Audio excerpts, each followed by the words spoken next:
Venjaramoodu കൂട്ടക്കൊലപാതക case പ്രതി അഫ്ഫാനെ police കസ്റ്റഡിയിൽ വിട്ടു. 3 ദിവസത്തേക്കാണ് കസ്റ്റഡിയിൽ വിട്ടത്. കിളിമാനൂർ പോലീസിന്റെ അപേക്ഷയിൽ നെടുമങ്ങാട് JFMC കോടതിയുടേതാണ് നടപടി. പിതൃ സഹോദരൻ അബ്ദുൽ ലത്തീഫ്, ഷാഹിദ എന്നിവരെ കൊലപ്പെടുത്തിയ കേസിലാണ് കസ്റ്റഡി. സ്വാന്തന സാജു വിശദാംശങ്ങൾ നൽകും. സ്വാന്തന, ഈ അബ്ദുൽ ലത്തീഫിനെയും ഷാഹിദയെയും കൊലപ്പെടുത്തിയതിൽ പോലീസ് ഉടൻ തന്നെ തെളിവെടുപ്പടക്കം തുടങ്ങാനുള്ള നീക്കമുണ്ടോ?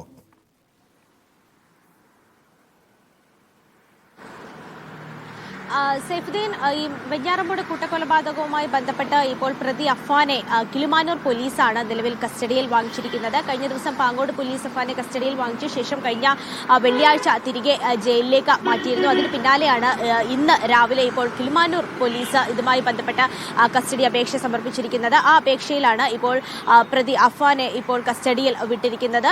2 കോടതിയിലായിട്ടാണ് സൈഫുദ്ദീൻ ഈ 2 സ്റ്റേഷൻ പരിധിയിലായിട്ടാണ് ഈ കേസ് രജിസ്റ്റർ ചെയ്തിരിക്കുന്നത്. ഒന്ന് വെഞ്ഞാറമൂട് സ്റ്റേഷൻ പരിധിയിലും അതുപോലെ തന്നെ മറ്റൊന്ന് പാങ്ങോട് സ്റ്റേഷൻ പരിധിയിലുമാണ്. ഇത് വെഞ്ഞാറമൂട് സ്റ്റേഷൻ പരിധിയിൽ വരുന്ന കേസാണ് എങ്കിൽ പോലും ഇത് അന്വേഷിക്കുന്നത് കിളിമാനൂർ SHO ആയ ജയനാണ്. അപ്പോൾ അദ്ദേഹത്തിന്റെ നേതൃത്വത്തിലുള്ള സംഘമാണ് ഈ ലത്തീഫിനെയും അതുപോലെ തന്നെ അദ്ദേഹത്തിന്റെ ഭാര്യയും കൊന്ന കേസിൽ അന്വേഷണം നടത്തുന്നത്. അപ്പോൾ അതുകൊണ്ടാണ് കിളിമാനൂർ പോലീസ് നിലവിൽ അഫ്ഫാനെ കസ്റ്റഡിയിൽ വാങ്ങിച്ചിരിക്കുന്നത്. 3 ദിവസത്തേക്കാണ് Nedumangad first class judicial magistrate കോടതി അഫ്ഫാനെ ഇപ്പോൾ കസ്റ്റഡിയിൽ വിട്ടിരിക്കുന്നത്. സൈഫുദ്ദീൻ ചോദിച്ചതുപോലെ തന്നെ തെളിവെടുപ്പ് അടക്കമുള്ള കാര്യങ്ങളിലേക്ക് പോകാൻ തന്നെയാണ് നിലവിലെ തീരുമാനം. കാരണം കഴിഞ്ഞ ദിവസം ഈ പാങ്ങോട് പോലീസ് കസ്റ്റഡിയിൽ വാങ്ങിച്ചപ്പോൾ ഈ അഫ്ഫാന്റെ അച്ഛന്റെ അമ്മ ഈ സൽമ ബീവി അവരുടെ വീട്ടിലായിരുന്നു തെളിവെടുപ്പ് നടത്തിയത്. അവരെ കൊല ചെയ്തതുമായി ബന്ധപ്പെട്ട ഉള്ള അന്വേഷണങ്ങളൊക്കെ തന്നെയായിരുന്നു നടത്തിയത്. ഇപ്പോൾ ലത്തീഫിന്റെയും അതുപോലെ തന്നെ അദ്ദേഹത്തിന്റെ ഭാര്യ ഷാഹിദയുടെയും കൊലപാതകവുമായി ബന്ധപ്പെട്ടുള്ള അന്വേഷണങ്ങളായിരിക്കും. അതുപോലെ തന്നെ തെളിവെടുപ്പും മറ്റു കാര്യങ്ങളും ഒക്കെ ആയിരിക്കും ഈ ഒരു കസ്റ്റഡി കാലാവധിയിൽ ചോദിച്ചറിയുകയും മൊഴിയെടുക്കുകയും ഒക്കെ തന്നെ ചെയ്യുക.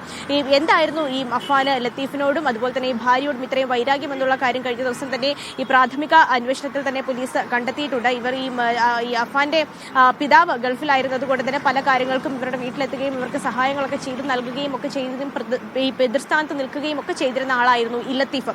പക്ഷേ ഒരു ഘട്ടം കഴിഞ്ഞപ്പോൾ ഇവർക്ക് ഈ കുടുംബത്തിൽ വലിയ കടബാധ്യതയൊക്കെ ഉണ്ടായപ്പോഴേക്കും അക്കാര്യത്തിലൊക്കെ ശ്രദ്ധ വേണം, ഇത്തരത്തിൽ വലിയ കടബാധ്യത ഉണ്ടാകുകയാണ്, അതുകൊണ്ട് തന്നെ ജോലിക്ക് പോകണം എന്നതടക്കമുള്ള കാര്യങ്ങൾ അദ്ദേഹം പറഞ്ഞിട്ടുണ്ടായിരുന്നു അഫ്ഫാനോട്. അതിൽ ഒരു നീരസം അഫ്ഫാൻ ഉണ്ടായിരുന്നു എന്നാണ് പോലീസ് മനസ്സിലാക്കുന്നത്. അപ്പോൾ ആ ഒരു വൈരാഗ്യത്തിന്റെ പുറത്താണ് ഇത്തരത്തിൽ ലത്തീഫിനെ വീട്ടിലെത്തി കൊലപ്പെടുത്തിയത് എന്നാണ് പോലീസ് ഇപ്പോൾ പ്രാഥമികമായി ഒരു നിഗമനത്തിലേക്ക് എത്തിയിരിക്കുന്നത്. അതുപോലെ തന്നെ ഈ ലത്തീഫിനെ കൊന്ന ശേഷമാണ് ഭാര്യ ഷാഹിദയെ കൊന്നത്. ഇവർ രണ്ടുപേരും ഈ സമയത്ത് വീട്ടിൽ തനിച്ചായിരുന്നു ഉണ്ടായിരുന്നത്. ലത്തീഫിന്റെ മൃതദേഹം ഈ വീട്ടിലെ ഹാളിൽ ഇരിക്കുന്ന നിലയിലായിരുന്നു ഉണ്ടായിരുന്നത്. അതുപോലെ തന്നെ ഷാഹിദ മൃതദേഹം അടുക്കളയിൽ കിടക്കുന്ന നിലയിലുമായിരുന്നു ഉണ്ടായിരുന്നത്. രണ്ടുപേരുടെയും ഈ നെഞ്ചിന് മുകളിലേക്ക് ഏതാണ്ട് കഴുത്ത് തലഭാഗത്ത് സാരമായി തന്നെ പരിക്കേറ്റായിരുന്നു രണ്ടുപേരുടെയും മരണം സംഭവിച്ചിരുന്നത്. അപ്പോൾ ഈ ഒരു കേസുമായി ബന്ധപ്പെട്ടുള്ള കൂടുതൽ അന്വേഷണവും ചോദ്യം ചെയ്യലും ഒക്കെ തന്നെയായിരിക്കും സൈഫുദ്ദീൻ നടന്നു വരിക. ഇനിയിപ്പോൾ 3 ദിവസത്തെ കസ്റ്റഡി കാലാവധി കഴിഞ്ഞ ശേഷം വീണ്ടും അഫ്ഫാനെ തിരിച്ച് പൂജപ്പുര സെൻട്രൽ ജയിലിലേക്ക് മാറ്റും. അതിനുശേഷം വെഞ്ഞാറമൂട് പോലീസ് വീണ്ടും അഫ്ഫാന് വേണ്ടി കസ്റ്റഡി അപേക്ഷ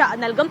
അപ്പോൾ ഈ അതിനുശേഷം വെഞ്ഞാറമൂട് പോലീസും കസ്റ്റഡിയിൽ വാങ്ങി കൂടുതൽ ചോദ്യം ചെയ്യൽ, പ്രത്യേകിച്ച് ഈ അനിയന്റെയും അതുപോലെ തന്നെ പെൺ സുഹൃത്തിന്റെയും മരണവുമായി ബന്ധപ്പെട്ട ചോദ്യം ചെയ്യലും അതുപോലെ തന്നെ തെളിവെടുപ്പും ഒക്കെയായിരിക്കും വെഞ്ഞാറമൂട് പോലീസ് നടത്തുക. നിലവിൽ എന്തായാലും വരുന്ന 3 ദിവസത്തേക്ക് കിളിമാനൂർ പോലീസിന്റെ കസ്റ്റഡിയിലായിരിക്കും അഫ്ഫാൻ ഉള്ളത്. ഈ കേസിലെ ചുരുൾ അഴിക്കുക എന്നുള്ള ഒരു വലിയ ദൗത്യം തന്നെയാണ് പോലീസിന് മുന്നിലുള്ളത്. കാരണം പല അവസരങ്ങളിലും ഈ അഫ്ഫാൻ സഹകരിക്കാത്ത ഒരു പ്രശ്നമുണ്ട്. അതുപോലെ തന്നെ പല കാര്യങ്ങളും ഈ അമ്മയോട് ഷമ്മിയോട് ചോദിച്ചറിയാൻ കഴിയാത്ത ഒരു അവസ്ഥയൊക്കെ തന്നെയുണ്ട്. അപ്പോൾ എല്ലാത്തിനും ഈ ഒരു കേസിന്റെ ഒരു ചുരുൾ അഴിക്കാൻ തന്നെയുള്ള ഒരു തത്രപ്പാടിൽ തന്നെയാണ് പോലീസ് ഇപ്പോൾ ഉള്ളത് എന്ന് പറയാം.